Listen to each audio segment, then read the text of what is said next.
बहुत दिक्कत होती है okay okay, I will give you, no sir, क्योंकि वो इतना छोटा आता है कि नजर नहीं आता। नहीं नहीं नहीं, कोई मैं दे दूंगा आपको, don't worry. Thank you sir, thank क्योंकि यू। मुझे क्या करना है उसका। तो I think we can start now, और we are talking about D7 chart, सप्ताह चार्ट की हम लोग बात कर रहे थे। और हमने देखा था कि सप्ताह चार्ट से हम लोग basically progeny and happiness there from, दो ही चीजें मालूम करते हैं। और जब प्रोजेनी की बात होती है तो नेचुरली 5th हाउस से हमारा कारक हमारा जुपिटर है। और बहुत सारी चीजें हमने और भी देखी कि कुछ कॉम्बिनेशंस हैं विच इंडिकेट डिनायल ऑफ प्रोजेनी। ऐसा कोई कॉम्बिनेशन तो नहीं है, या कोई कॉम्बिनेशंस होते हैं मिसकैरेजेस के, अबॉर्शंस के, उनकी वजह से भी काफी डिले हो जाता है कभी कभी उसमें प्रोजेनी में, या डिले भी हो सकता है या ना भी हो। फिर हमने कहा कि मेल और फीमेल में हम लोग जो बीज और क्षेत्र जो एग्जामिन करते हैं, मेल में लग्न और 5th हाउस देखते हैं, और जो उसको बीज हम कहते हैं, सीड कहते हैं, और जो फीमेल में है वो आरूढ़ लग्न and 9th house there from, वो एग्जामिन करते हैं। That indicates about the soil. It means we can find out whether the man has the reproductive power और whether the female has the fertility actually. तो वो भी हम लोगों ने देखा हम लोग कैसे करते हैं। और भी कुछ हम लोगों ने ट्विंस के बारे में भी देखा था, या किस तरह से हम एक बच्चे का हॉरोस्कोप या नेटिव का हॉरोस्कोप देख कर भी बता सकते हैं कि ट्विंस हैं या नहीं है, या फिर हम जो हस्बैंड वाइफ का हॉरोस्कोप देखकर भी आइडिया लग जाता है कि ट्विंस होने की पॉसिबिलिटी है या नहीं है। वो चीज हम लोग सब डिस्कस कर चुके हैं। And now the question is about how do we examine this saptamsa chart. It's very important, और इससे भी आप देखेंगे कि बहुत इंटरेस्टिंग चीजें आपको मिलेंगी इससे जो है। और पहली चीज तो ये है कि जो भी हमें इंडिकेशन मिले लग्न चार्ट से, और पॉजिटिव इंडिकेशन मिले कि संतान सुख है, तभी हम D7 चार्ट पर आएंगे। और अगर लग्न चार्ट से ही ऐसा इंडिकेशन मिलता है कि संतान सुख नहीं है, फिर हमें D7 चार्ट का कोई फायदा नहीं है, ना तो देखना चाहिए, और देखेंगे भी तो उसका कोई फायदा भी नहीं होता, क्योंकि D7 चार्ट कैसा भी हो, लेकिन जो हमारा बेसिक चार्ट लग्न चार्ट है वो अगर डिनाई करता है तो किसी तरह से कोई पॉसिबिलिटी नहीं होती। तो एक तो हम कंफर्म करेंगे कि जो इंडिकेशन हमें पॉजिटिव इंडिकेशन लग्न चार्ट से मिल रहे हैं वो वाकई में मिलेंगे या नहीं मिलेंगे, क्या क्या उनका भी डिनायल हो सकता है, क्योंकि जरूरी नहीं है कि जो लग्न चार्ट से हमको इंडिकेशन मिल रहे हैं वो वाकई में मिलेंगे या नहीं मिलेंगे। वो हम पहले कंफर्म करेंगे D7 चार्ट से। फिर हम लोगों ने कहा था कि संतान के बारे में जो भी डिटेल पॉसिबल है उसको हम D7 चार्ट से जान सकते हैं। और बहुत सारे क्वेश्चंस हम लोगों ने एक बार डिस्कस भी किए थे कि जो सबसे पहला प्रश्न होता है आजकल के टाइम में भी, कोई भी किसी भी स्टेटस का व्यक्ति आपके पास आएगा, and I don't know everyone will ask the same question. ये I don't know invariably they ask this question actually, कि मेल संतान का सुख है या नहीं है, मेल प्रोजेनी का सुख है या नहीं है। और कोई मेथड नहीं है लग्न चार्ट से आप बता सकते हो कि मेल प्रोजेनी का सुख है या नहीं है, बट सप्ताह चार्ट से हम देखेंगे कितनी आसानी से हम ये पता लगा सकते हैं कि मेल प्रोजेनी की पॉसिबिलिटी है भी या नहीं है। तो नहीं है तो नहीं है, नहीं हो सकती एक्चुअली। फिर दूसरा क्वेश्चन आता है कि संतान कब होगी, किस पीरियड में होगी, और वो भी मुझे नहीं लगता लग्न चार्ट से आप बता सकते हो। तो हम सप्ताह चार्ट की मदद से बहुत आसानी से ये भी बता सकते हैं कि एक किस पर्टिकुलर टाइम में या किस दशा अंतर दशा में संतान होने की पॉसिबिलिटी है। और तीसरा उससे भी इम्पोर्टेंट क्वेश्चन है कि एक पर्टिकुलर दशा अंतर दशा जो ऑपरेट हो रही है, जिसमें हम कह रहे हैं कि संतान होने की पॉसिबिलिटी है, तो उसमें बच्चे का सेक्स क्या होगा, मेल होगा या फीमेल होगा।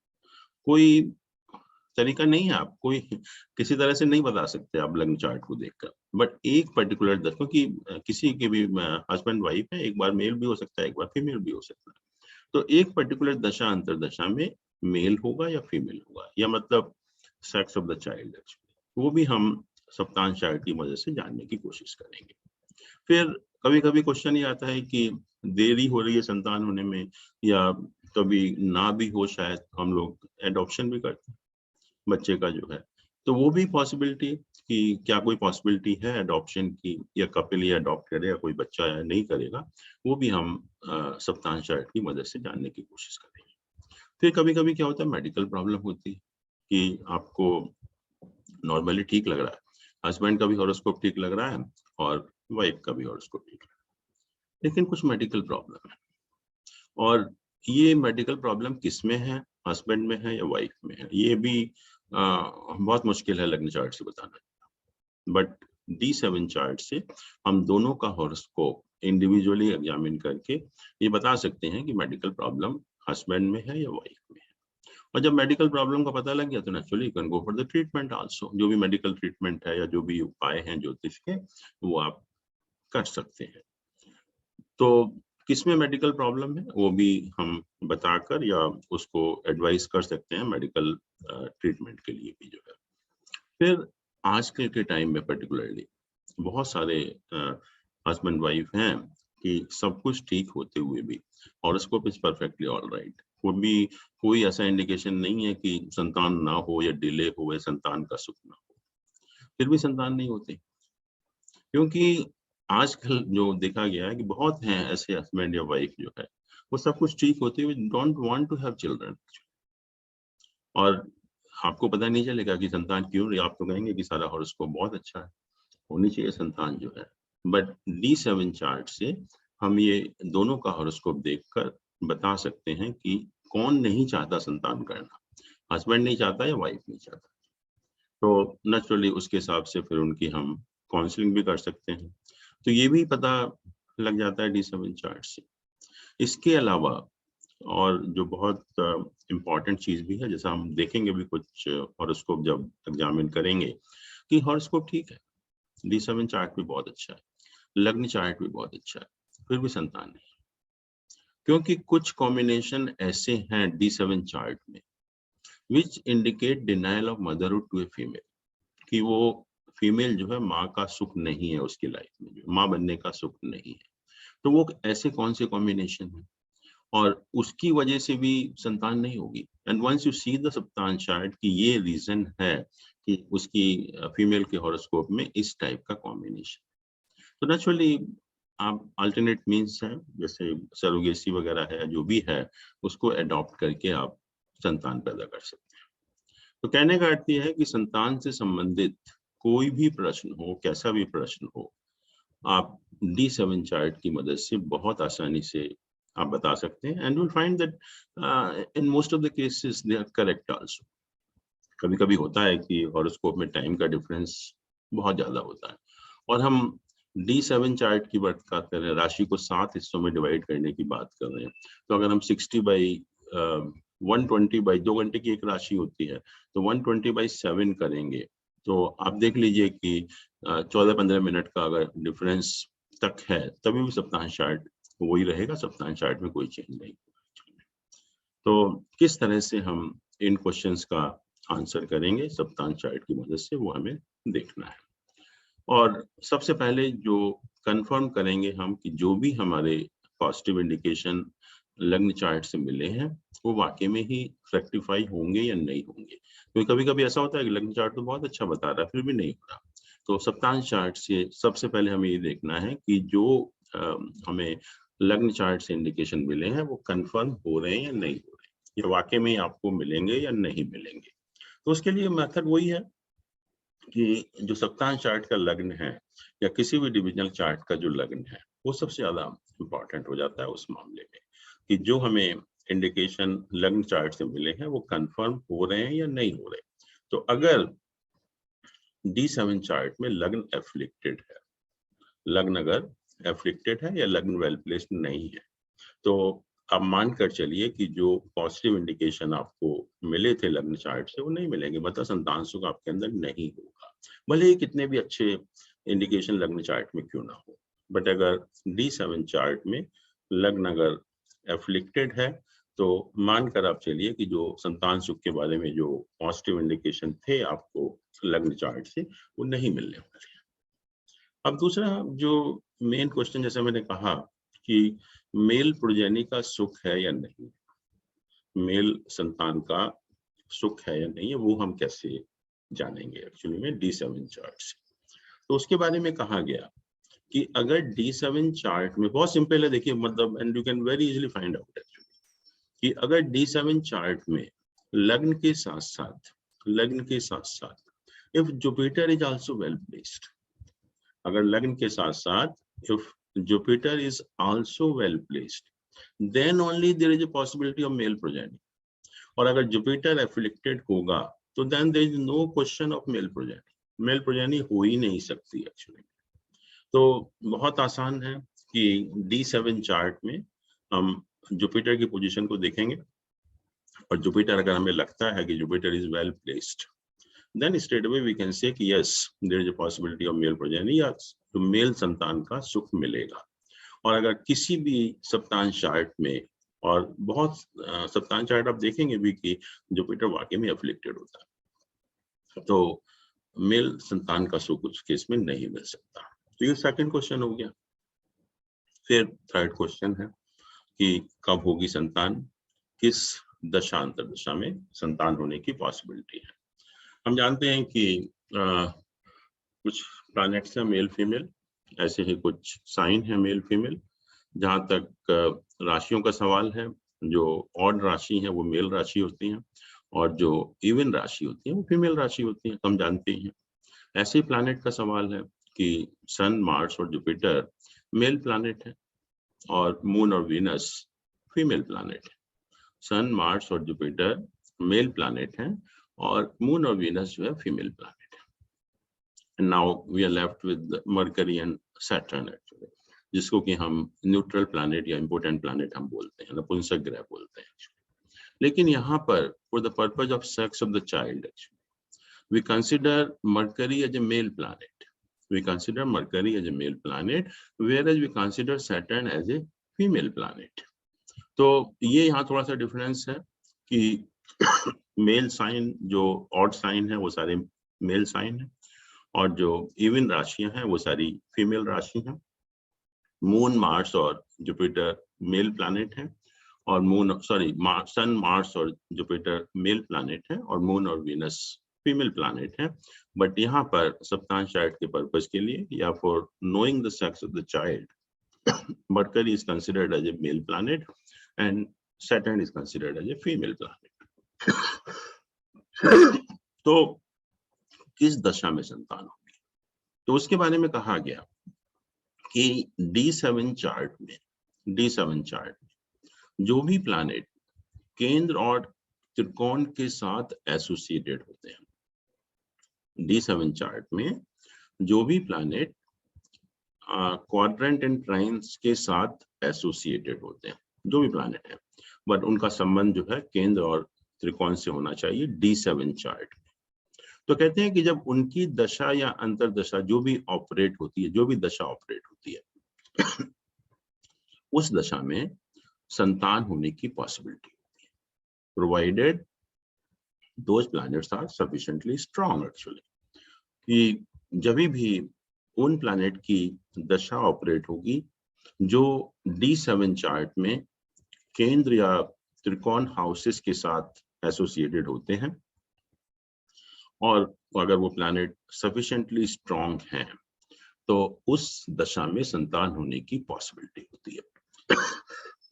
और वो हम देख ही चुके हैं कि महादशा और अंतरदशा में मेन एंड सब पीरियड में जो भी प्लैनेट ज्यादा स्ट्रांग होता है उसके रिजल्ट आपको मिलते हैं, मेल और मतलब कोई भी दशा अंतरदशा लॉर्ड में से जो भी स्ट्रांगर होगा आपको उस प्लैनेट के रिजल्ट आपको मिलते हैं।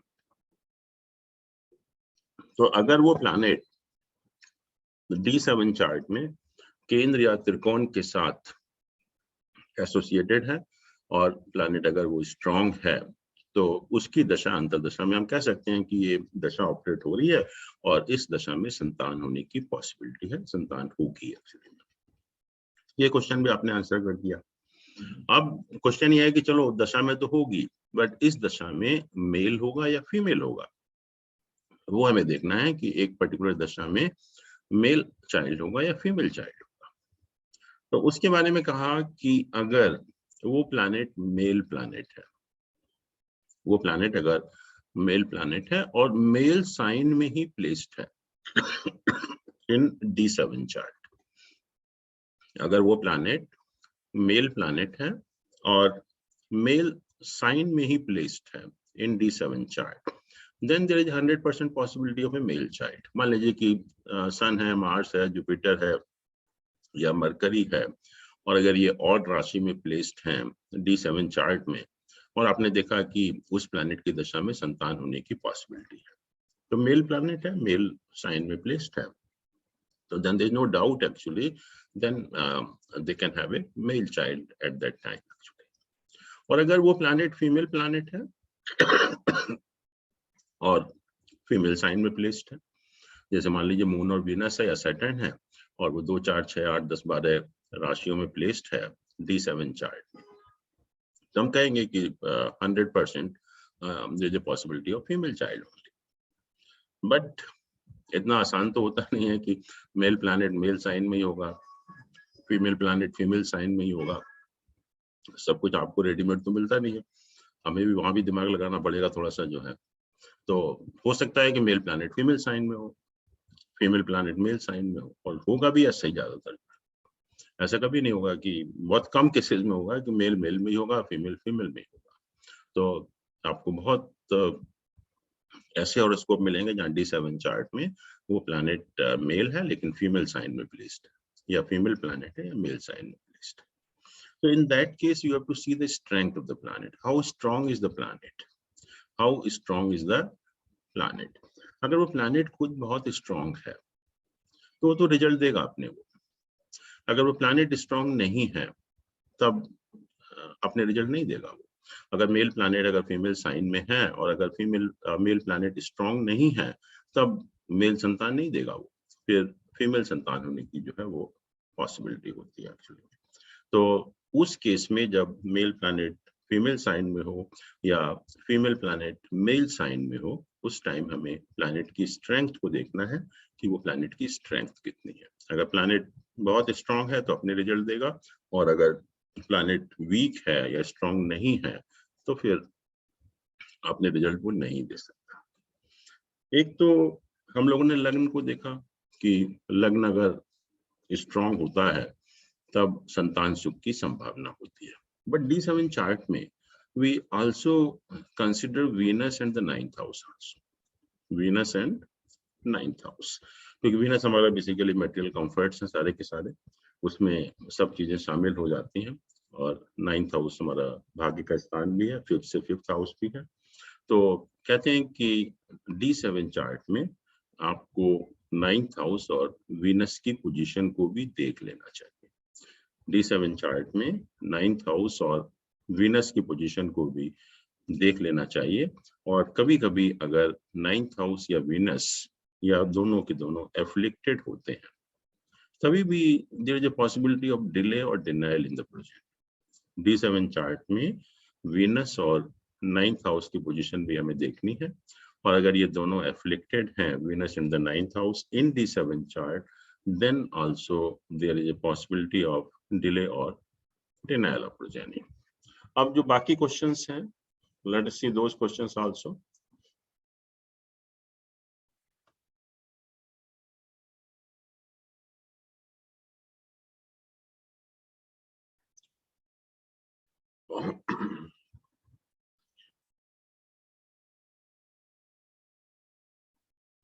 हाँ, 9th house and Venus we have seen. Then कहते हैं कि अगर lord of 9th house is associated with the 8th house, D7 chart की बात हो रही है यहाँ पर, कि अगर D7 चार्ट में 9th हाउस का एसोसिएशन 8th हाउस के साथ में है, तो कहते हैं कि उस केस में जो है there is a possibility of adoption या प्रोजेनी बाय एडॉप्शन। उस केस में जो व्यक्ति है वो एडॉप्ट, उसकी जो संतान होगी थ्रू एडॉप्शन ही होगी, या अपने आप संतान नहीं होगी एक्चुअली में। तो जब भी 9th हाउस का एसोसिएशन 8th हाउस के साथ में हो, so that indicate that such people can have progeny by adoption. फिर जैसे मैंने कहा कि आजकल के टाइम में कुछ हस्बैंड है, कुछ वाइफ है, in spite of everything being fine actually they don't want to have children actually, तो वो हमें कैसे पता लगेगा कि मेल नहीं चाहता, हस्बैंड नहीं चाहता या वाइफ नहीं चाहती एक्चुअली। तो कहते हैं कि अगर हस्बैंड के हॉरोस्कोप में Lord of ascendant is in the 6th house, Lord of ascendant is in the 6th house husband के हॉरोस्कोप में, then that husband may not be inclined to have children. आप देख लीजिए सारा हॉरोस्कोप बहुत अच्छा है, आप कहते रहेंगे कि संतान तो होगी होगी होगी और हर तरह से बहुत एक पॉजिटिव इंडिकेशन है, फिर भी संतान नहीं हो रही, तो आप क्लियरली बता सकते हैं कि सब कुछ ठीक है but you don't want to have children actually, that is the reason actually. इसी तरह से अगर हम फीमेल का या वाइफ का हॉरोस्कोप देखें तो उसमें अगर lord of ascendant is in the 10th house, Lord of ascendant is in the 10th house, so then that female or the wife, then she may not be inclined to have children. तो हमें husband और wife का horoscope जब हम देखते हैं कि सब कुछ ठीक है, दोनों के हॉरोस्कोप में संतान सुख इंडिकेटेड है बट संतान नहीं हो रही है, तो एक तो बीमारी का भी हम देख सकते हैं इंडिविजुअली, दोनों का हॉरोस्कोप हम देख सकते हैं, और यहाँ भी हम दोनों का हॉरोस्कोप देखकर ये बता सकते हैं कि मेल नहीं चाहता या फीमेल नहीं चाहती बच्चे पैदा करना, तो उसका भी हम एक तरह से आंसर दे सकते हैं। फिर कहा कि अगर lord of ascendant is in the 8th house, और इसमें दोनों का देखना है, क्योंकि जब हम देखते हैं कि बाकी सब कुछ ठीक है, फिर जब हम दोनों के हॉरोस्कोप एग्जामिन करते हैं कि अगर lord of ascendant is in the 8th house, and दोनों का देखना है, मेल का भी और फीमेल का, तो अगर किसी का भी अगर असेंडेंट का लॉर्ड अगर 8th हाउस में है, तो then there is some medical problem with either husband और वाइफ, जिसका भी जो असेंडेंट का लॉर्ड 8th हाउस में होगा, हस्बैंड का हो या वाइफ का हो, तो वो मेडिकल प्रॉब्लम की वजह से आप कह सकते हैं कि देयर इज ए डिले और डिनायल ऑफ प्रोजेनी। तो उस क्वेश्चन का भी आप आंसर कर सकते हैं, और इसमें अपने तीनों केसेस में देखा कि दे आर नॉट इंक्लाइंड, और या फिर ये डिसीज है या एडॉप्शन है, तो दोनों का हम हस्बैंड वाइफ दोनों का हॉरोस्कोप एग्जामिन करके ये बता सकते हैं। और लास्ट में मैंने कहा था कि सब कुछ ठीक है, लेकिन अगर D7 chart, and this is only for the female actually wife, कि अगर D7 चार्ट में फीमेल के हॉरोस्कोप में moon is badly afflicted, D7 chart में फीमेल के हॉरोस्कोप में अगर moon is badly afflicted, then that female cannot give birth to a child, or there is a case of denial of motherhood to a female, कि वो जो माँ नहीं बन सकती ऐसे केस में फीमेल। तो इस टाइप का भी कॉम्बिनेशन है कि मून जो है D7 चार्ट में बहुत ज्यादा एफ्लिक्टेड है, तो उस केस में देख सकते हैं clear case of denial of motherhood to the female. तो naturally we may have to think of surrogacy or whatever we may think of, तो वो भी एक डिसीजन हम ले सकते हैं कि अगर मून बहुत ज्यादा किसी के हॉरोस्कोप में एफ्लिक्टेड है। तो ये बेसिकली प्रिंसिपल्स हैं जिसके हम ये चार्ट को एग्जामिन करते हैं कि किस तरह से हम इस चार्ट को एग्जामिन करते हैं, और हम कुछ हॉरोस्कोप डिस्कस करेंगे कि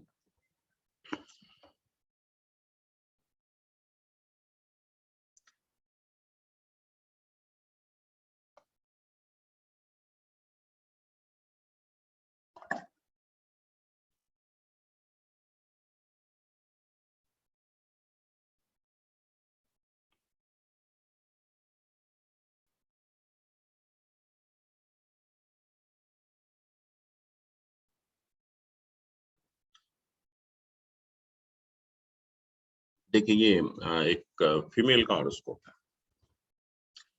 इसमें कैसे हम एग्जामिन करेंगे about the fertility of the female. आरूढ़ लग्न and 9th house there from, simple है, आरूढ़ लग्न and 9th house there from. तो इसमें आरूढ़ लग्न कौन सा है, व्हाट इज आरूढ़ लग्न in this case? 3rd house, 3rd house, क्योंकि इसका जो लॉर्ड है 8th हाउस में है, सो 8 से 8th जो है 3rd हाउस हो गया, तो दिस इज आरूढ़ लग्न एंड 9th देयर फ्रॉम, मतलब ये वाला 11th हाउस। तो 3rd हाउस और 11th हाउस इन दोनों को एग्जामिन करके हम बता सकते हैं कि ये एफ्लिक्टेड तो नहीं है या फर्टिलिटी है। तो इसमें क्या पोजीशन है इन दोनों हाउसेस की?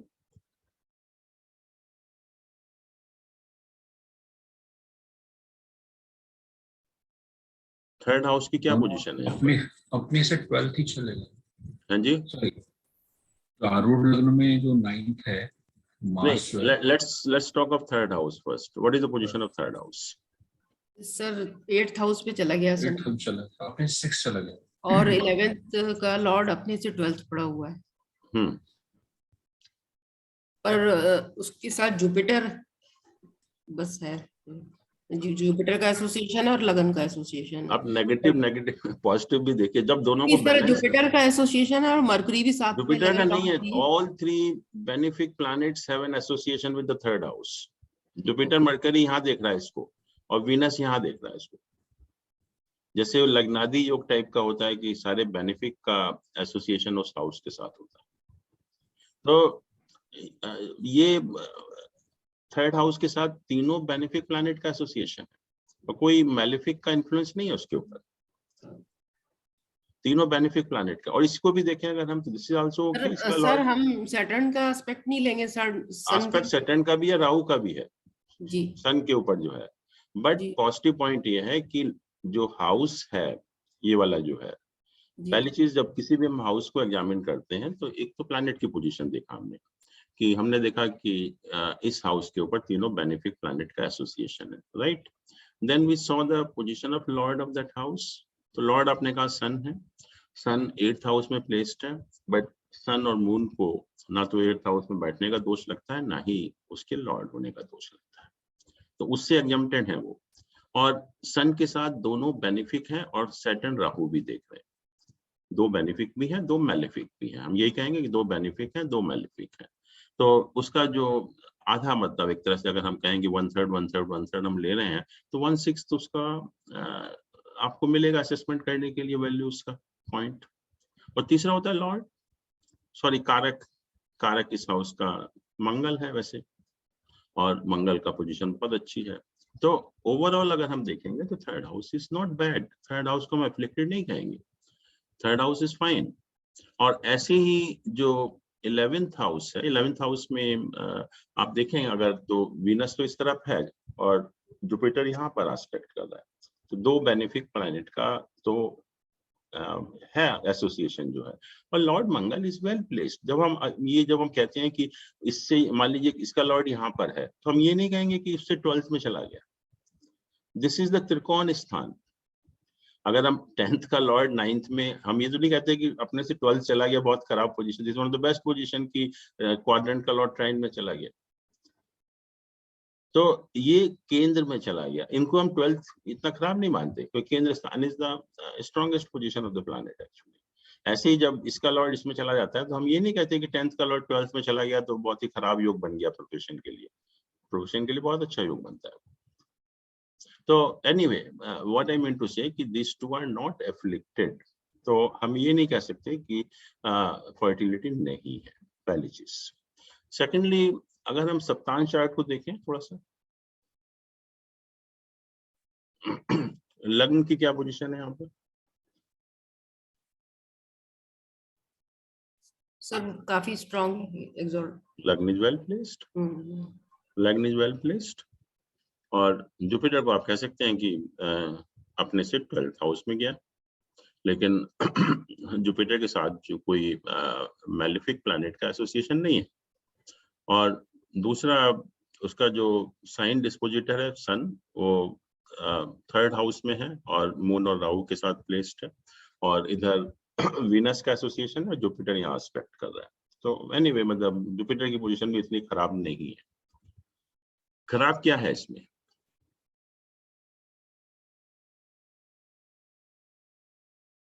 अभी हम लोगों ने डिस्कस किया sir fifth Lord and Ketu का एस्पेक्ट, फिफ्थ लॉर्ड कि अगर मून बहुत ज्यादा एफ्लिक्टेड होता है, हाँ जी, किसी भी हॉरोस्कोप में अगर मून बहुत ज्यादा एफ्लिक्टेड होता है, then it's a case of denial of motherhood to the female.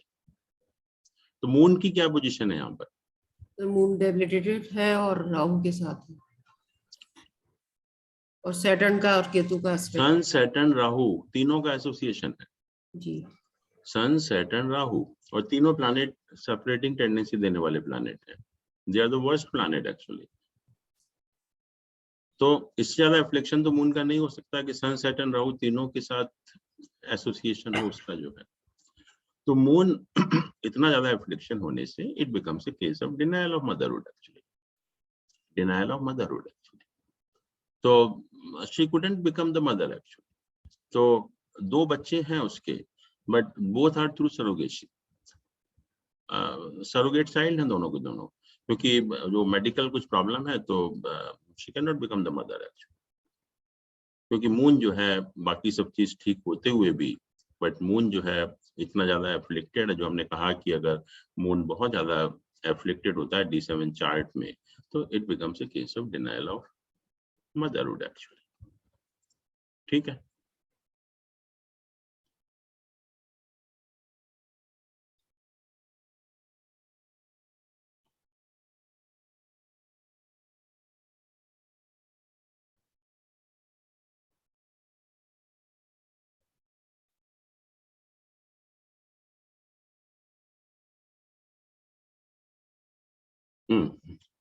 इसमें देखिए क्या पोजीशन है, फीमेल है दोबारा से। तो फीमेल के हॉरोस्कोप में वही आरूढ़ और 9th हाउस देयर फ्रॉम। तो आरूढ़ लग्न वही है 3rd हाउस, 8th में है लॉर्ड, सॉरी हाँ 8th में लॉर्ड है, 8 से 8th ये आरूढ़ लग्न हो गया और 9th हाउस ये हो गया। तो यहाँ क्या पोजीशन है, ये 3rd हाउस की और 11th हाउस की।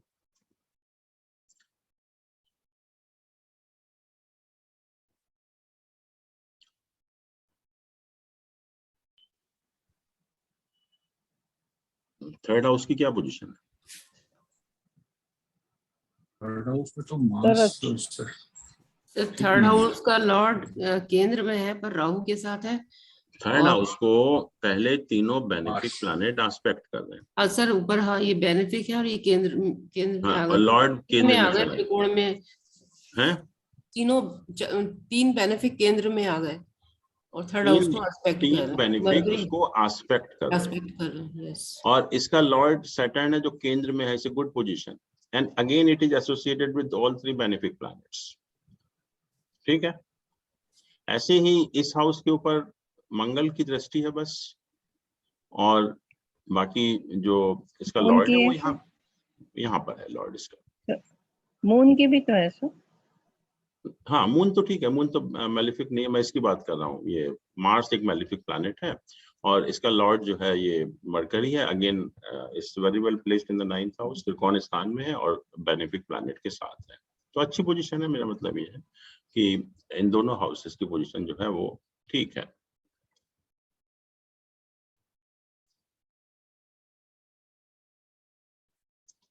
सप्तांश चार्ट है, सप्तांश चार्ट में क्या position? Sir again moon afflicted है बहुत ज्यादा, जबकि वीनस अपने ही घर में है। नहीं, मून कहाँ एफ्लिक्टेड है यहाँ पर? सर भले ही केंद्र में है सर, पर डेबिलिटेटेड है राहु के सर साथ। मून इतना एफ्लिक्टेड नहीं है यार, 9th लॉर्ड ना 8th में है। नहीं, एडॉप्शन की बात तो जब आएगी जब बाकी हॉरोस्कोप इंडिकेट करता है कि संतान सुख नहीं है, बट अगर बाकी संतान सुख का इंडिकेशन है तो फिर एडॉप्शन की बात नहीं करेंगे। एडॉप्शन इज सब्जेक्ट टू कि संतान सुख नहीं है। सर जुपिटर एक्सॉल्टेड है, जुपिटर स्ट्रांग है जुपिटर देख रहा है मून को, जी। तो मून कहाँ से वीक हो गया? वीनस देख रहा है मून को, एक्सॉल्टेड जुपिटर देख रहा है, वीनस देख रहा है, तो मून कहाँ वीक हो गया? और लग्न की क्या पोजीशन है? सर वीनस अपने ही घर में है कि वेरी गुड, तो लग्न इज स्ट्रॉन्ग। जुपिटर की क्या पोजीशन है? सर जुपिटर भी एक्सॉल्टेड है। इसका एग्जॉल्टेड है। जुपिटर एक्सॉल्टेड है, वर्गोत्तम भी है यहाँ पर। ये ध्यान नहीं किया। हाँ, तो जुपिटर इज वेल प्लेस्ड, और Jupiter is well placed means कि मेल प्रोजेनी की पॉसिबिलिटी है पूरी। क्योंकि अगर जुपिटर वेल प्लेस नहीं होता तो मेल प्रोजेनी की कोई पॉसिबिलिटी नहीं होती एक्चुअली में। और खास बात ये थी कि she was married during the period of Ketu actually, and she had one son during this Ketu Jupiter period and another during Ketu Mercury period. अब आप नॉर्मली तो केतु की दशा में सब चीजें रिजल्ट नहीं मिलते इतने अच्छे, और खासतौर से जो हमारे मटेरियल कंफर्ट्स हैं वो केतु की दशा में नॉर्मली नहीं मिलते, और संतान वंतान का तो मतलब ही नहीं है इस टाइप का सुख होना। तो नेचुरली अगर कोई भी कहेगा तो यही कहेगा केतु के बाद वीनस का पीरियड होगा तो वीनस की दशा में संतान होगी, बट केतु की दशा में संतान नहीं होगी। जबकि she got married in I think 2008-9 actually. But यहाँ केतु की क्या पोजीशन, मैंने कहा था जो भी प्लैनेट केंद्र और त्रिकोण के साथ एसोसिएटेड होते हैं D7 चार्ट में, उन प्लैनेट की दशा अंतरदशा में जो भी ऑपरेट होती है संतान होने की पॉसिबिलिटी होती है, provided those planets are sufficiently strong. और केतु यहाँ लग्न में ही प्लेस्ड है। केतु इज द प्लैनेट जो बाकी दशाएं चल रही हैं कि that is placed in the lagna. It means Ketu is a planet particularly for saptamsa. It becomes a very important planet because Ketu की दशा में संतान सुख की पूरी पॉसिबिलिटी है, क्योंकि केतु जो है वो हमारा इसमें लग्न के अंदर प्लेसमेंट है, उसका केंद्र और त्रिकोण में उसका प्लेसमेंट है, और खासतौर से लग्न में है वो, केंद्र और त्रिकोण दोनों हैं, तो संतान के लिए बहुत स्ट्रॉन्ग कारक बन जाता है यहाँ पर। क्योंकि नॉर्मली अगर आप कोई भी हॉरोस्कोप देखेगा तो नॉर्मली लोगों का कहना यही होगा कि ये केतु की दशा में संतान नहीं होगी, बट D7 चार्ट में यहाँ पर आप देख रहे हैं कि केतु जो है बहुत इंपॉर्टेंट प्लैनेट हो जाता है from the point of view of संतान एक्चुअली। ठीक है, अब एक केतु मरकरी, केतु जुपिटर। तो अगर हम देखें कि केतु किस प्लैनेट के रिजल्ट देगा यहाँ पर,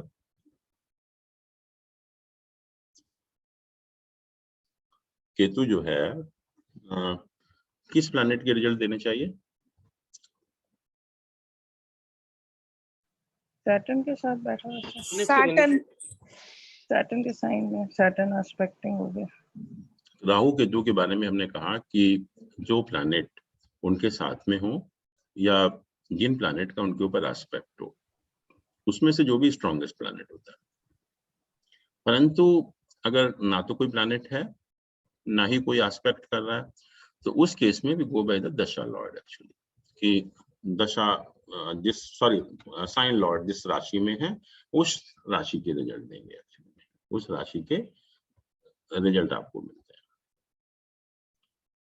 तो यहाँ पर शनि का ही एस्पेक्ट है, खाली शनि का ही एस्पेक्ट है, तो शनि के रिजल्ट देगा, शनि के रिजल्ट देगा ना जी, बैठा भी शनि के साइन में है। हाँ, नहीं साइन में भी है, बट हमें साइन तो बाद में देखेंगे कि एस्पेक्ट नहीं होता फिर तो हम कहते हैं कि स्ट्रेट अवे, बट शनि का ही एस्पेक्ट भी है, तो इसलिए शनि के साइन के ही रिजल्ट देगा। और दूसरा, एक मिनट इसका शब्द बड़ा कर देता हूँ।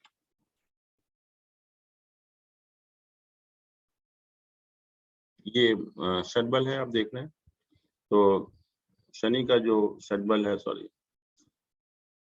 7.4 है और जुपिटर है 7.5।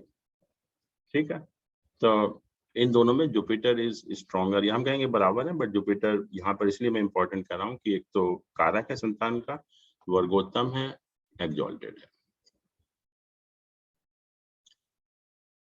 तो केतु जुपिटर के पीरियड में, Ketu Jupiter, how Jupiter is associated with the केंद्र एंड त्रिकोण इन दिस केस?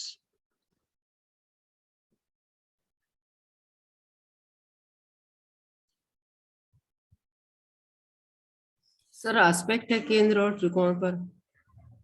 हाँ, इसका जुपिटर का जो एस्पेक्ट है इसके ऊपर भी है और इसके ऊपर भी है। ठीक है, तो केंद्र और त्रिकोण के साथ we can see the sorry chart चला गया था, नहीं आ रहा है, आ रहा है, नहीं आ रहा है सर। तो जुपिटर का जो एस्पेक्ट है केंद्र स्थान में भी है और 5th हाउस के लॉर्ड के ऊपर भी है। 5th हाउस के लॉर्ड के ऊपर भी है, तो it is associated with the केंद्र एंड त्रिकोण ऑफ D7 चार्ट। अब हमें ये देखना है कि देखिए जुपिटर मेल प्लैनेट है लेकिन फीमेल साइन में प्लेस्ड है, फीमेल साइन में, और हमने अभी कहा कि then we have to see the strength of the planet actually कि अगर Saturn sir male planet male में है, उसमें राशि चार्ट में भी यहाँ पर भी। हाँ ये मेल साइन में है एक्चुअली। तो यहाँ पर Jupiter becomes a very strong planet, Jupiter becomes very strong planet, और फीमेल साइन में प्लेस्ड होते हुए भी it will give the result of its own, Jupiter के रिजल्ट आपको मिलेंगे जो कि मेल प्लैनेट है। और ऐसे ही अगर हम मरकरी को देखें तो मरकरी की क्या पोजीशन है? सर मरकरी मेल प्लैनेट है पर फीमेल साइन में है, फीमेल साइन में है, but expected bye strong Jupiter, aspected by strong Jupiter. So naturally Mercury also becomes a strong planet actually. तो naturally दोनों की दशा में आप देखें कि रिजल्ट्स जो है वो मेल प्लैनेट के हैं कि हर तरह से। पहली चीज तो ये Jupiter will play very important role unless and until Jupiter is well placed in the saptamsa chart, male progeny होगी नहीं एक्चुअली, मेल प्रोजेनी की कोई पॉसिबिलिटी उस केस में नहीं होती एक्चुअली।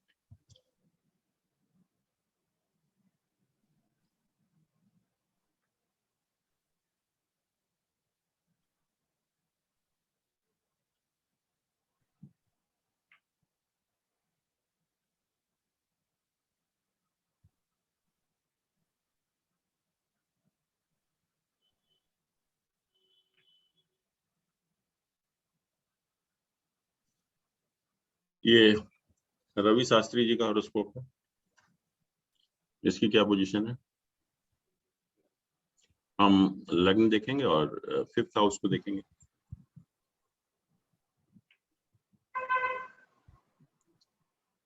तो लग्न की क्या पोजीशन है?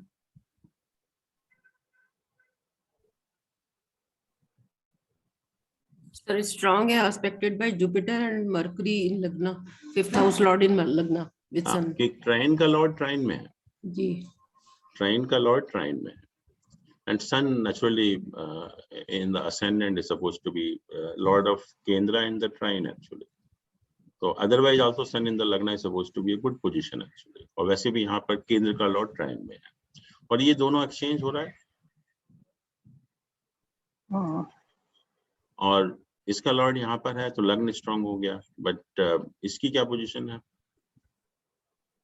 इस पे कोई केतु का ही एस्पेक्ट है बस, और Lord is very well placed here, कारक जुपिटर है, जुपिटर की पोजीशन बहुत अच्छी है यहाँ पर भी, तो दोनों पोजीशन बहुत अच्छी है, लग्न भी अच्छा है और ये 5th हाउस भी अच्छा है, तो यहाँ से जो हमें पॉजिटिव इंडिकेशन मिलते हैं लग्न चार्ट से। अगर हम सप्तांश को देखें,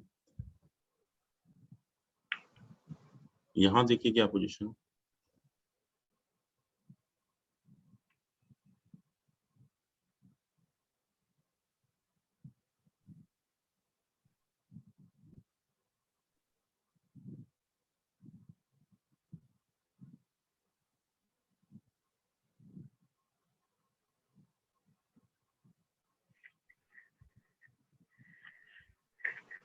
क्या कहेंगे आप इसमें?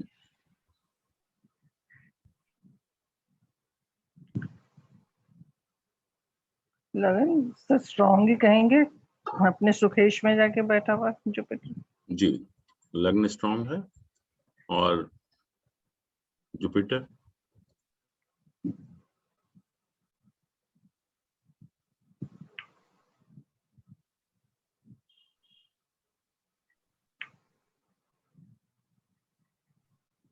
सर जुपिटर भी स्ट्रॉन्ग ही है। नहीं, जुपिटर इज आपके साथ देखिए सारे मैलेफिक प्लैनेट यहाँ पर आ रहे हैं, सारे, एक भी मैलेफिक प्लैनेट नहीं बचता, सन यहाँ पर है और बाकी 4-5 मैलेफिक प्लैनेट यहाँ पर, तो इस बैडली हैम्ड बिटवीन ऑल मैलेफिक्स, यही कहेंगे आप? सारे, एक भी तो बता दो मुझे जो मैलेफिक का इफेक्ट नहीं आ रहा उसके ऊपर, not even a single malefic. Sun इसको देख रहा है, सैटर्न इसको देख रहा है, मार्स वहां है, राहु वहां पर है ऑलरेडी, तो जुपिटर इसको हम एफ्लिक्टेड ही कहेंगे। और एक चीज मैंने ये भी कहा था कि अगर D7 चार्ट में हमें 9th हाउस को भी और वीनस की पोजीशन भी देख लेनी चाहिए। 9th हाउस की और वीनस की पोजीशन देख लेनी चाहिए। तो 9th हाउस में और वीनस की क्या पोजीशन है यहाँ पर?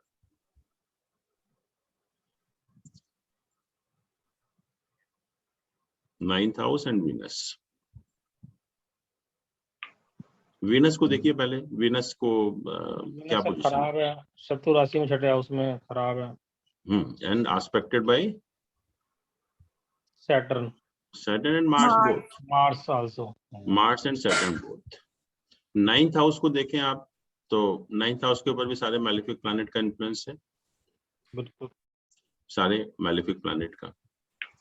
तो यहाँ हम कहेंगे कि मैं कहा था कि 9th हाउस या वीनस अगर बहुत अफ्लिक्टेड होते हैं तो उसमें भी जो है there is a possibility of delay और denial of project, possibility of delay और डिनायल ऑफ प्रोजेक्ट, राइट। तो एक minute, let us see what is the history.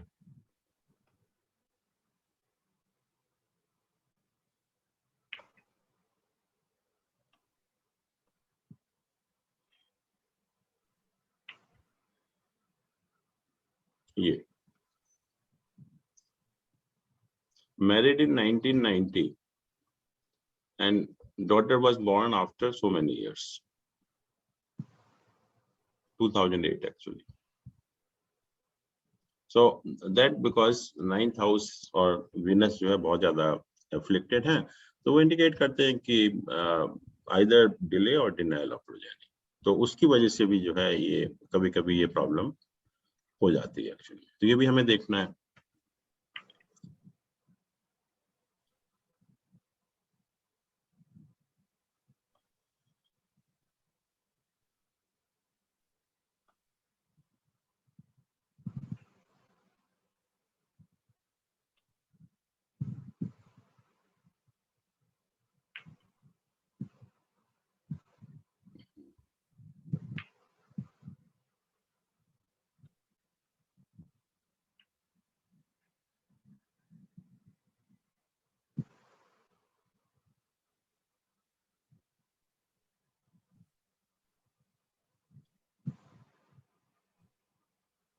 ये फीमेल का हॉरोस्कोप है, इसमें देखिए क्या पोजीशन।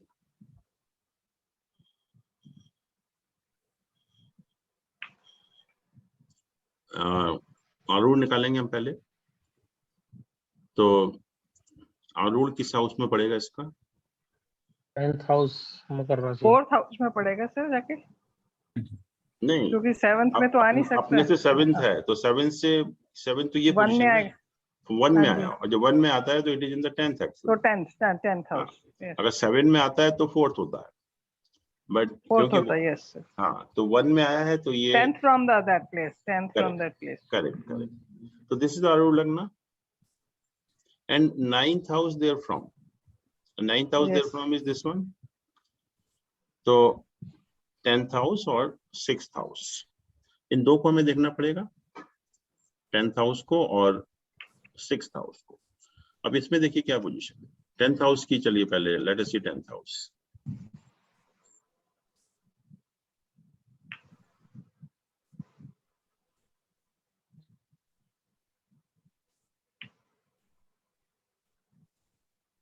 टेंथ की तो ठीक ही लग रही सर, अच्छी गुड है। 10th और उसमें से पंचम है, मरकरी मून देख रहे हैं और उसको मार्स लगने से देख रहा है 10th हाउस को। It seems good. और 6th हाउस की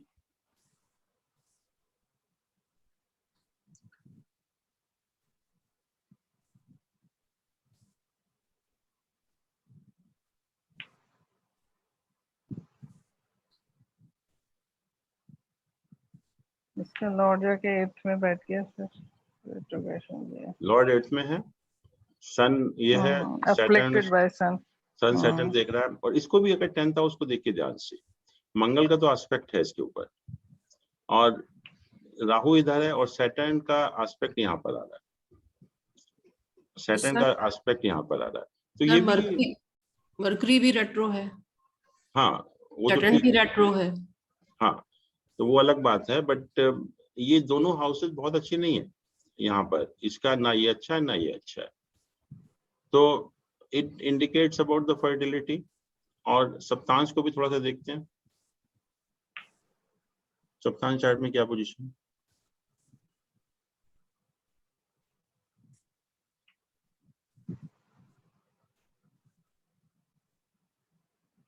सर सप्तांश तो बेटर लग रहा है, जबकि क्योंकि लगन लॉर्ड केंद्र में आ गया और फिफ्थ लॉर्ड, लगन लॉर्ड त्रिकोण में आ गया और फिफ्थ लॉर्ड केंद्र में है।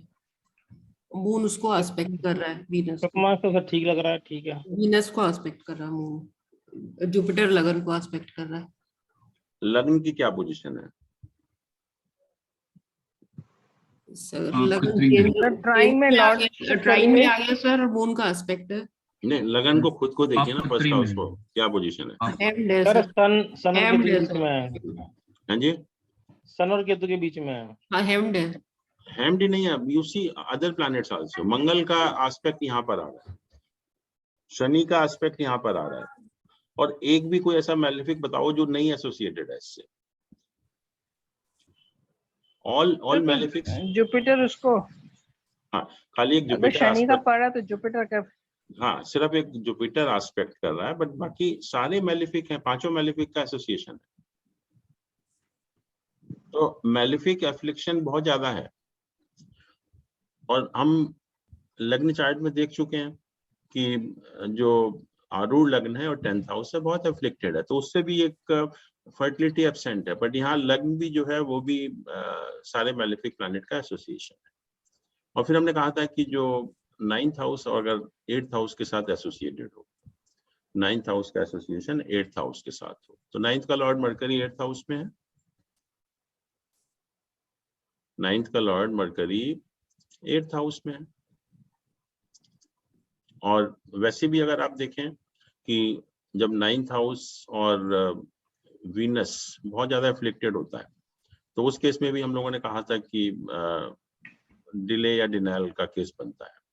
तो 9th हाउस के ऊपर जो तो शनि का एस्पेक्ट है, इसके ऊपर जो है बेनिफिक का किसी का नहीं है, और इसका लॉर्ड यहाँ मरकरी है, मरकरी के ऊपर सारे मैलेफिक प्लैनेट का इन्फ्लुएंस है, ये राहु है, मार्स देख रहा है, सैटर्न यहाँ पर है, तो वो भी थोड़ा सा एफ्लिक्टेड है, दोनों के दोनों, 9th लॉर्ड भी और 9th हाउस भी और वीनस भी।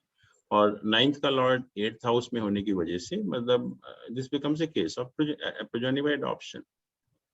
तो she is in Australia and she is trying for adoption only because there it takes a lot of time actually. So she was saying she's already applied and मतलब उसके कुछ संतान नहीं है कोई भी जो है।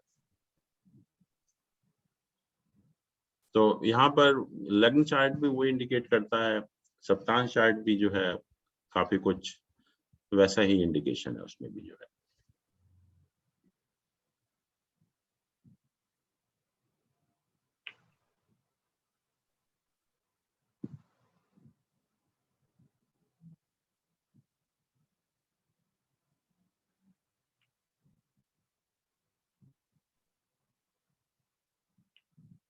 यहाँ देखिए क्या पोजीशन है, लग्न and 5th house.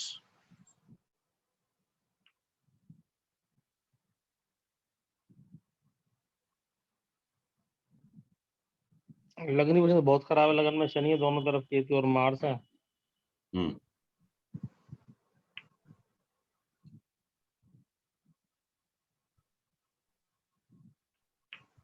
Saturn 6 Lord भी है और 9th हाउस की भी पोजीशन ठीक नहीं है, लग्नेश उसका 9th लॉर्ड 8th में जाके बैठा है। नहीं, लेट्स टॉक अबाउट लग्ना, what you will say about लग्ना? आप कहेंगे बहुत खराब है, कोई पॉजिटिव एस्पेक्ट तो नहीं नजर आ रहा सर उस पर कुछ भी। क्यों नहीं आ रहा? तीनों नहीं, बेनिफिट तो देख लगन रहे हैं लॉर्ड उसको। जो है, लगन लॉर्ड जुपिटर वीनस के साथ है। ये लग्नादि योग नहीं बन रहा क्या? लेकिन सर इसमें दोनों ही मिक्स हो गया ना, दोनों तो अब उसको कैसे एनालाइज करेंगे फिर? लगन में लेकिन सैटर्न पाती इसके है, बाद एक हमें तरफ जरा केतु, एक तरफ लग्नादि मार्स की है। एग्जैक्ट देखिए, डेफिनेशन हाँ, बताइएगा। now let's We get understand. so many variations. Correct. Now let us see one by one. पहला इसका त्रिकोण का लॉर्ड त्रिकोण में, तो जब त्रिकोण का लॉर्ड त्रिकोण में होता है तो इट मेक्स महाराजयोग, राजयोग से भी बड़ा राजयोग बनता है। फिर लग्नादि योग बना, तीनों बेनिफिक प्लैनेट का एसोसिएशन है, दो चीज। फिर 6 का लॉर्ड इन द लग्न, what does it mean actually? तो पच्च है। 6th हाउस का पच्च लॉर्ड लग्न में जाने का क्या मतलब होता है?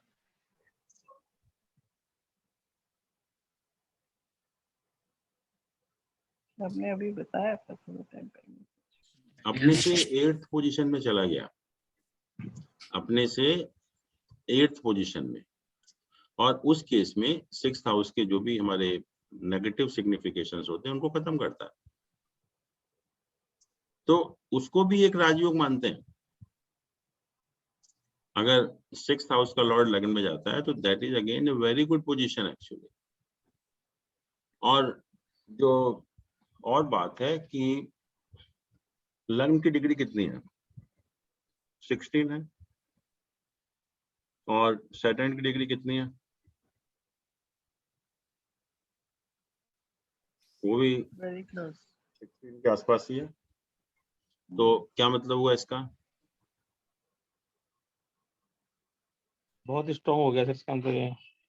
6 के साथ और नहीं, क्या कनेक्शन मतलब हुआ स्ट्रांग हो कि गया। मैं कहूँ अगर लग्न और सैटर्न की डिग्री एक है तो what does it mean actually?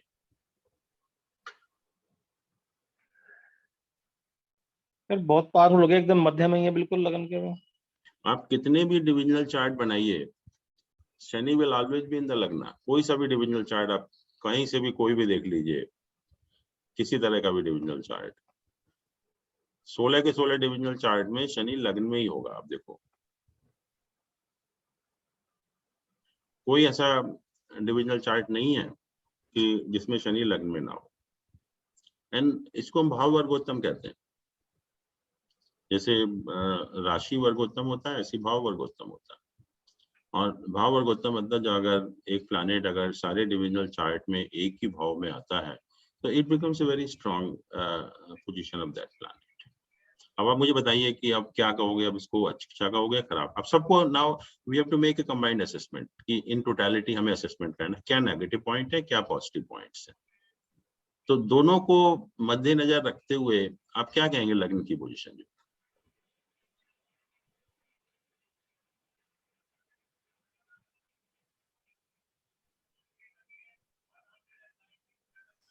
अच्छी कहेंगे, बहुत अच्छी कहेंगे? सिर्फ ये जो हाँ। दो मैलिफिक आपको दिख रहे हैं इसकी वजह से आपने कहा खराब है, इसी की वजह से तो कहा खराब है। यस हैम्ड। ये नेगेटिव एस्पेक्ट है, लेकिन पॉजिटिव एस्पेक्ट कितने हैं? पॉजिटिव एस्पेक्ट बहुत ज्यादा है।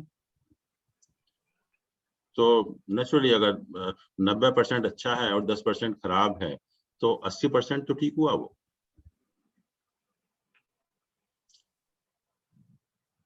तो लग्न हो गया 5th हाउस,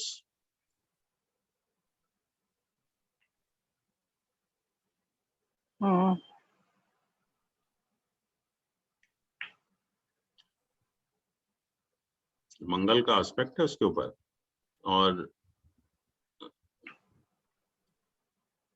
उसका जो लॉर्ड है वो शनि है, लग्न में बैठा हुआ है,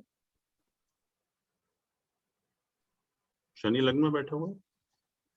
सर हम अगर शनि को इतना इम्पोर्टेंस दे रहे हैं तो why don't we take 6th house also as lagnesh? लग्नेश क्या? जैसे हमने 5th को लगन मान लिया, हम्म, वैसे हम 6 को क्यों नहीं मान सकते? वो भी तो उसी का ही घर है ना, मूल नहीं, त्रिकोण भी लग्न है। हमने किसको माना, कहाँ किसको माना लग्न? आप कह रहे हैं ना 5th हाउस हो गया लगन, आप कह रहे हैं ना। नहीं, मैंने ये नहीं क्योंकि कहा, मैंने कहा हम लग्न और 5th हाउस को देखेंगे फिर मेल के हॉरोस्कोप में। ओके। हम जो है मेल के हॉरोस्कोप में लग्न को और 5th हाउस को देखते हैं, तो वो हम देख रहे हैं। लग्न की पोजीशन देखी, अब हमने 5th हाउस की देखी। तो 5th house is also well placed. Yes. ठीक है।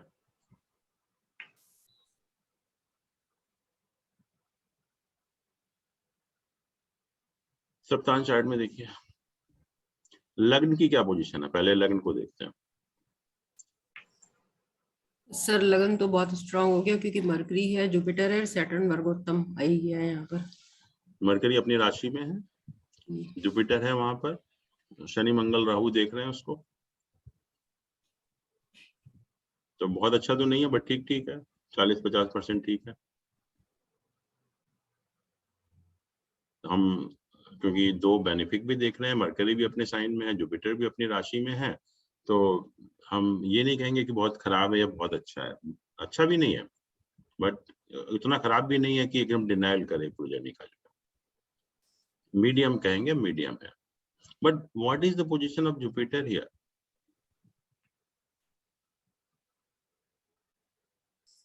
सर जुपिटर जुपिटर ट्राइन में है और मेल साइन में है। नहीं नहीं नहीं, मैं कह रहा हूँ कि अच्छा है खराब है जुपिटर? अच्छा है मैंने कहा सर। ना कि unless and until Jupiter is well placed. Sir अच्छा है, फिफ्थ हाउस को भी देख रहा है हम्म, और मेल साइन में है और असेंडेंट में है, सैटर्न के साथ है, मरकरी जुपिटर के के साथ अब पहले तो हमने मरकरी और जुपिटर दोनों को लगा लिया लग्न में, तो हमने कह दिया लग्न चलो ठीक ठीक है, बट जुपिटर अकेले को देखो तो क्या पोजीशन है उसकी? तब भी सर अच्छा स्ट्रॉन्ग ही है, वो लगन में है और मेल साइन में है। अरे यार, शनि मंगल राहु 3 मेलिफिक का एस्पेक्ट है उसके ऊपर, एसोसिएशन है। शनि मंगल राहु जब 3 मेलिफिक प्लैनेट किसी भी प्लैनेट में या किसी भी हाउस के साथ एसोसिएट हो जाएंगे तो उसकी क्या पोजीशन होगी? कहीं भी बैठा हो, अगर लग्न में भी बैठा हुआ है और 3 मेलिफिक के साथ उसका एसोसिएशन है, तो नेचुरली हमें तो ओवरऑल पोजीशन देखनी है उसकी, खाली लग्न में बैठने से नहीं। अब तीन मेलिफिक तो पूरा बर्बाद कर देते हैं उसको। किसी भी हॉरोस्कोप में, किसी भी हाउस में, किसी भी प्लैनेट में के साथ अगर 3 मेलिफिक का एसोसिएशन और 3 के साथ 3 बेनिफिक होता तो चलो मान लेता मैं, मेलिफिक तो सिर्फ बेनिफिक तो एक जुपिटर मरकरी है बस। सर आपने सैटर्न को तो अभी बहुत अच्छा बताया था और वर्गोत्तम भी है किसमें? अपनी लगन चार्ट में, इसी में। वर्गोत्तम है कैसे? सर वहां भी 3 में था। भाव भाव वर्गोत्तम आपने वर्गोत्तम, भाव वर्गोत्तम। हाँ, भाव वर्गोत्तम इतना मतलब मैंने उस पॉइंट ऑफ व्यू से कहा कि सारे डिविजनल चार्ट में शनि की हम बात ही नहीं कर रहे, हम बात कर रहे हैं जुपिटर की। जुपिटर की क्या पोजीशन? शनि की बात थोड़ी हो रही है यहाँ को, यहाँ बात हो रही है जुपिटर की। जुपिटर जब तक वेल प्लेस्ड नहीं होता मेल प्रोजेनी नहीं होती, कहने का मतलब यह है। तो जुपिटर लगन में से उसकी पोजीशन हमेशा अच्छी नहीं मानी जाती सर। सर फिर उस हिसाब से अगर आप सिर्फ जुपिटर को ले रहे हैं तो जुपिटर वीक है। यही तो मैं कह रहा हूँ, 3 ये मेलिफिक का मरकरी के एसोसिएशन है। साइन में, एक तो मरकरी के साइन में है और नहीं, एक मैं कह रहा हूँ किसी के साइन में भी हो, उसको सब छोड़ दो। जब 3 शनि मंगल राहु जैसे 3 मेलिफिक प्लान, मैं कहता हूँ कि शनि मंगल ही हो, शनि राहु ही हो, 2 ही काफी हैं, बट शनि मंगल राहु तीनों का association,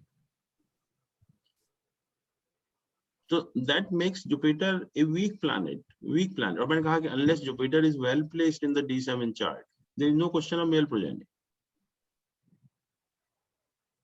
So this denies male progeny to this person, क्योंकि लग्न तो चलो ठीक है, लग्न तो हम मान लें फिर भी चलो बराबर बराबर है, लेकिन जुपिटर तो एफ्लिक्टेड हो जाता है, तीनों मैलेफिक्स के साथ उसका एफ्लिक्शन हो जाता है, वो भी मंगल शनि राहु 3 के साथ जो है।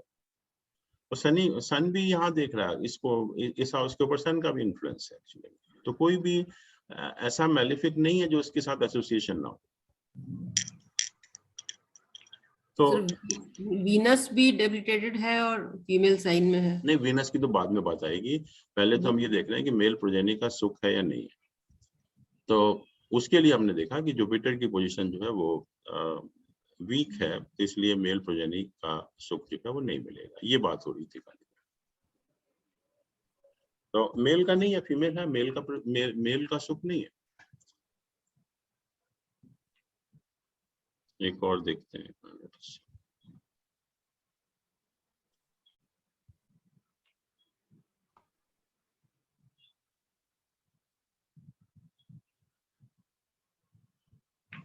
ये देखिए एक हॉरोस्कोप है, सन वीनस और moon Rahu.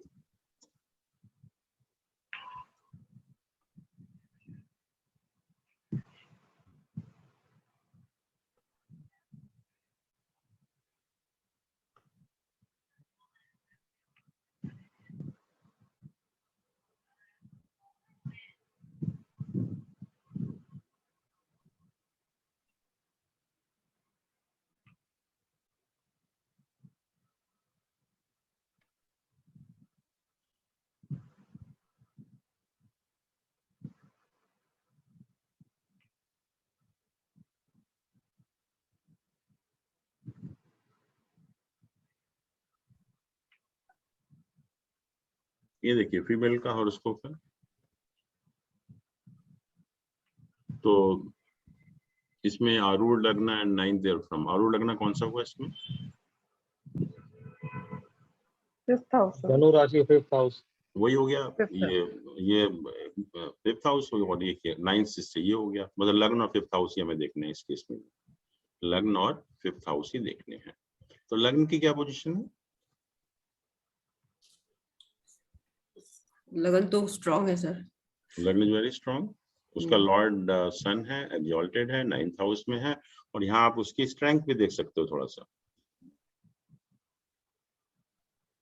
So such a strong planet, 10.5 उसकी स्ट्रेंथ है। तो लग्न is very strong. Then 5th house. Jupiter भी स्ट्रांग है सर, 8.2 मिला हुआ है शेड्यूल हाँ, में। वैसे जुपिटर भी का हाँ, जो स्ट्रेंथ 8.2 है। Jupiter is also very strong. और जुपिटर यहाँ फंक्शनल बेनिफिक है या मैलेफिक है? जुपिटर बेनिफिक ही मानेंगे सर। सर, क्यों? मूल मानने की त्रिकोण बात नहीं 5th हाउस में है। है। मूल त्रिकोण 5th हाउस में है sir. It is the lord of 9th house, 5th house and and 8th house, but नहीं मानेंगे तो उसमें प्रिंसिपल ये है कि whenever the planet is a lord of 5th and 9th house, it is a functional benefic provided its मूल त्रिकोण sign does not fall in a त्रिक house. यस और जुपिटर का मूल त्रिकोण साइन क्या है? 9 9th sign है, तो it is not in the त्रिक house. So by that principle, it is a functional benefic planet. Yes. तो जुपिटर की पोजीशन अच्छी है और सन की पोजीशन जो है वो नेचुरली वेरी स्ट्रांग है। ये इसमें जो है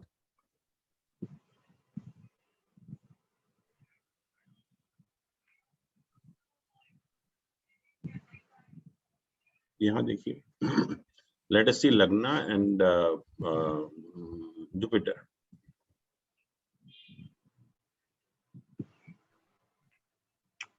यहाँ पे कारक हो गया क्योंकि 3rd और 6th हाउस का हो गया लॉर्डशिप।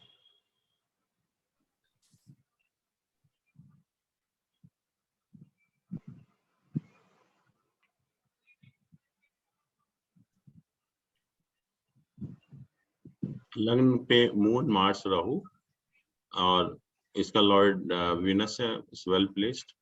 और मरकरी यहाँ पर है, जुपिटर इसको देख रहा है। तो लग्न is okay. And what about Jupiter?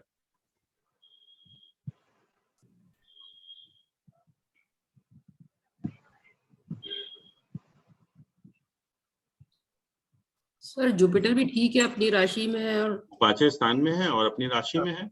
Second house अपनी फैमिली के घर को देख रहा है। या तो नेचुरली मेल प्रोजेनी का सुख है।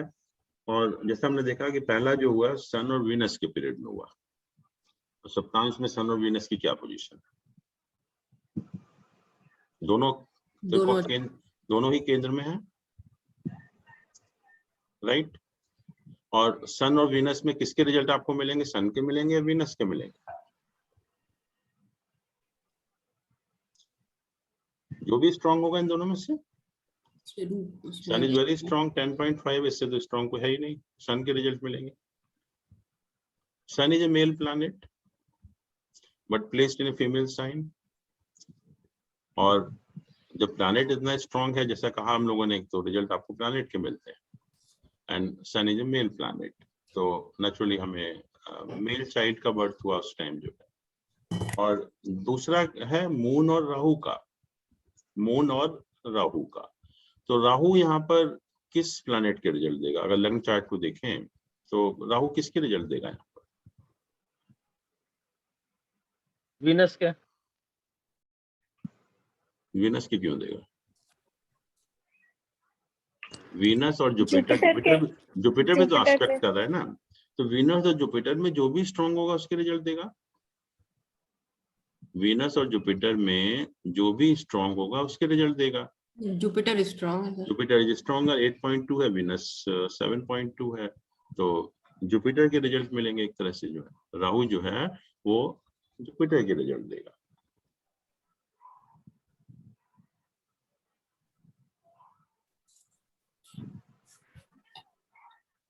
अब मून और राहु के पीरियड में हुआ है। मून का स्ट्रेंथ कितनी है? 7 है और जुपिटर 8.2 है। तो राहु के रिजल्ट मिलेंगे आपको, राहु के रिजल्ट मिलेंगे ना मून राहु के पीरियड में। And Rahu is giving the result of Jupiter, और ये ऑड साइन में प्लेस्ड है, ऑड साइन में प्लेस्ड है। तो नेचुरली मेल चाइल्ड का ही बर्थ इंडिकेट करता है, मेल चाइल्ड का ही बर्थ इंडिकेट करता है। तो किसी भी एंगल से देखेंगे हम तो, खास तौर से जब तक सप्तांश चार्ट में जुपिटर वेल प्लेस्ड नहीं होता, तब तक मेल प्रोजेनी का सुख नहीं होता। आप कुछ भी करिए, मेल प्रोजेनी का सुख नहीं होगा आपको। जब जुपिटर की पोजीशन ठीक होगी, then only we can say कि हाँ मेल प्रोजेनी का सुख मिलेगा। पर अगर जुपिटर ही अफ्लिक्टेड है किसी भी हॉरोस्कोप में, तो आप मान के चलिए कि नहीं मिलेगा एक्चुअली। और भी देख सकते हैं सर। एक मेरे पास है सर, वैसे तो मेरे पास 3 हॉरोस्कोप है, इसमें एक के तो है ही नहीं बेबी, एक ने गोद लिया बच्चा, और एक ने आईवीएफ 3-4 कराया, नहीं हुआ, तो उसके हस्बैंड से ये आईवीएफ नहीं, किसी और से डॉक्टर ने किया है, तो ये अभी हाँ, प्रेग्नेंट तो है। देख सकते हैं, बताइए उसका। सर इसका है 12 दिसंबर 1983, 14:30 न्यू दिल्ली।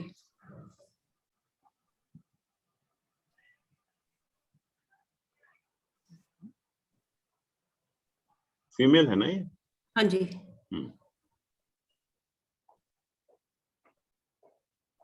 हाँ सर यही है।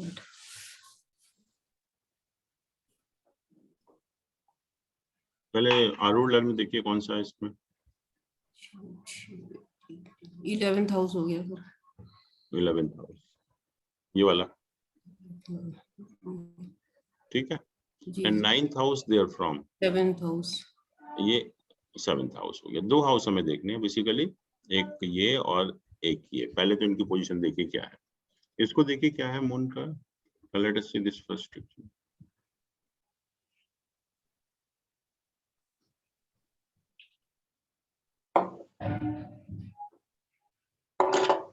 क्या पोजीशन है इसकी?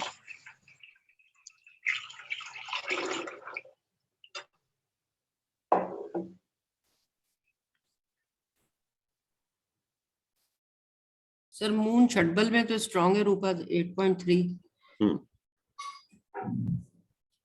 और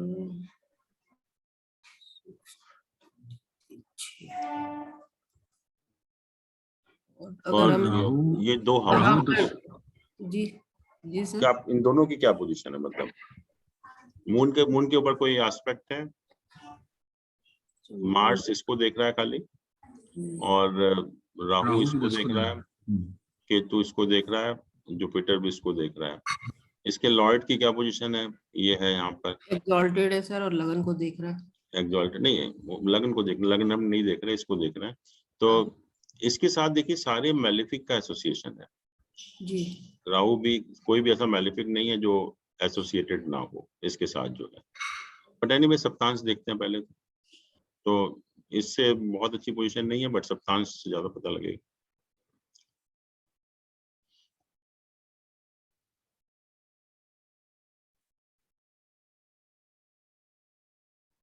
सप्तांश में देखिए क्या पोजीशन है।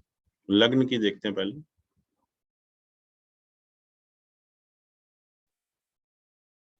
सर लगन लॉर्ड तो ट्राइन में चला गया, जुपिटर का एस्पेक्ट है लगन पर। जुपिटर का लग्न के ऊपर है वो। हाँ। जी। मून भी सर 4 नंबर में है, बट है मार्स के साथ मून।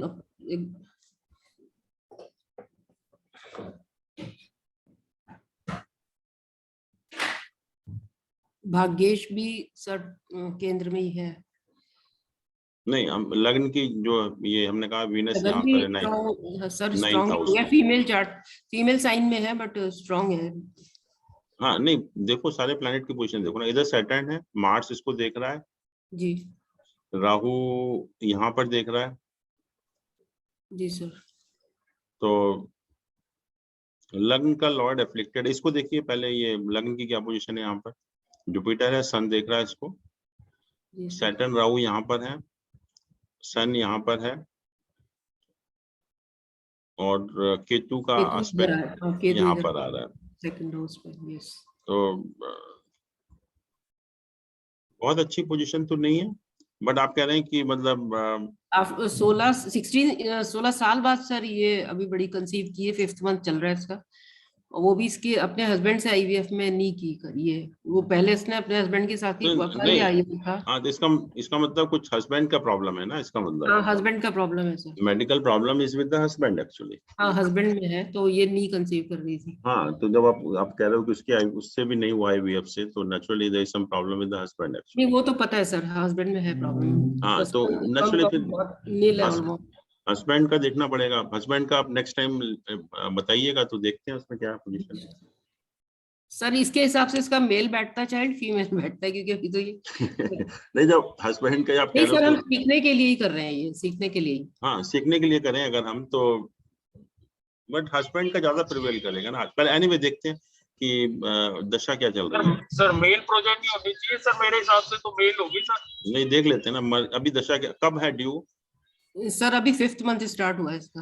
अभी तो यहाँ पर होगा ना, इसमें मरकरी मार्च के पीरियड में, हाँ, मरकरी मार्च के पीरियड में।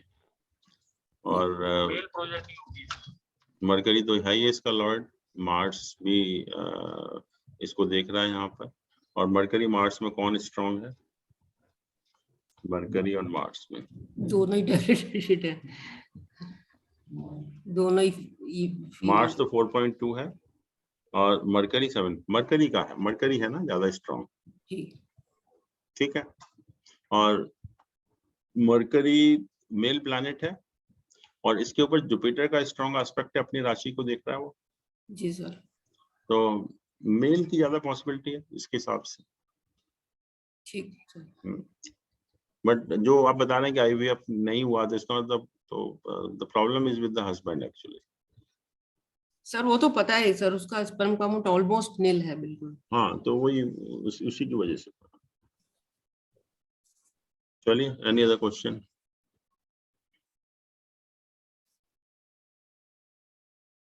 और नेक्स्ट टाइम हम लोग करेंगे इट्स ऑल इम्पोर्टेंट चार्ट है, नवांश चार्ट। तो नवांश चार्ट के बारे में हम लोग थोड़ा डिस्कस करेंगे डिटेल में जो है। सर इन जितने भी आपने चार्ट्स कराए उनकी पीडीएफ जरूर दे दीजिएगा सर, हाँ नोट्स। हाँ, दे दूंगा मैं, दे दूंगा। ठीक है सर, थैंक यू सर। चलिए ठीक है फिर, okay then, thank you so much, good night. Thank you, sir. Thank you sir. Sir okay thank then, you. Bye. Thank you.